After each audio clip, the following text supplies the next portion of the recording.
Welcome back to Sports Overtime. If you can believe it, a week from now, we'll be watching the Lions take on the Rams on Sunday Night Football as the new season starts. Helping us break down what we can expect from Detroit this season is a guy who wears a lot of hats. Jeff Risdon, the managing editor for Lions Wire, Draft Wire. If you enjoy Zeeland Esports, you'll see him in the stands. Father of both Lane and Lizzie. But right now, we're asking him to talk to us about what we can expect from the Lions as they have some lofty expectations. Jeff, talking about this team and the hype we've been having all this summer back in the draft, what are the logical, realistic expectations Lions fans can have as we get into week one?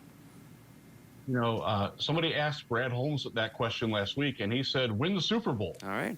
And he wasn't playing, and they can do it. I don't know if they will, but this is a team that is built to win this coming Super Bowl. It's not just this Super Bowl. They're built for the long term as well, but there is no reason that this team cannot win it. If the Super Bowl dream becomes a reality, what has to go right? Where do we have to see improvements for last year if they're going to make it all the way? Yeah, certainly coverage down the field in the passing game has to get a lot better. They've addressed that a lot with Terry and Arnold and a Rakestraw.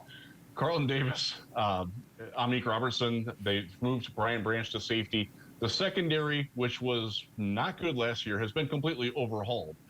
And it should be really, really good this year. We're all hoping for it. They looked a lot better this summer. They're able to play more of the man coverage that Aaron Glenn wants them to, their defensive coordinator. It allows them to be a little bit more aggressive, and it's helped their pass rush. You know, Aiden Hutchinson has been a monster up front. He does need some help. Aleem McNeil looks like he's ready to be that guy, but there's still some questions about what's going on there. On Lions Wire, you're going through a segment now where you're talking about the possible worst-case scenario. So I don't want to be a pessimist here, but asking the question of if they do fall short, what are the possible culprits, if you will, as why they couldn't make it that far? Yeah, and it's important to remember that even the best teams have flaws, and the Lions do have some vulnerabilities. One of them is safeties. They did move Brian Branch back there, but they're relying a lot on Kirby Joseph and Ifeatu Melifonwu, both who get hurt a lot, and both who haven't necessarily played consistently. Kicking, big potential issue with Jake Bates coming in for the Michigan Panthers. Started out that UFL career on fire, making the Ford Field record for the longest field goals.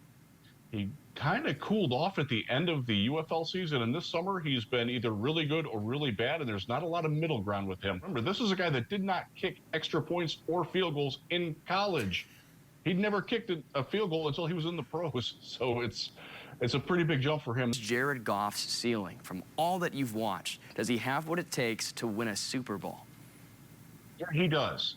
It requires a lot of the things that the Lions have in place for it to happen. You know, he does have to have a really good offensive line that he trusts. He does need an alpha dog receiver. He's got that in Amon-Ra St. Brown. He needs the organizational confidence in him. That was one of the things that was lacking with the Rams. He was a pretty good quarterback. He was kind of up and down with the Rams, but when the coach gave up on him or challenged him, it didn't go so well. This franchise understands how to get the best out of Jared Goff. He's not the best quarterback in the league. He's not Patrick Mahomes. He's not even at Joe Burrow's level. But he can be in the top of that next tier, and you can win with that with the pieces around him. If you go back 3 years ago and showed me this now, I would have said you were crazy. Well, I don't want to put you in a crazy spot here, but I have to ask you your own prediction. In this season, with everything we don't know yet, how far do the Detroit Lions go? I think they win the NFC North. I do think that's going to be a battle, though. It might be a case where they have to win a tiebreaker against the Packers. And again, the Bears, that's a good football team. That's a much better team than they've been in a long time. So they're going to get tested there. I think they will at least win one playoff game. They can certainly win two. And again, I think if they get to the Super Bowl, and they can, I think they're going to win it. There's no reason it can't be the Lions this year. So I'm ready to apply for media credentials to the Super Bowl. Let's put it that way.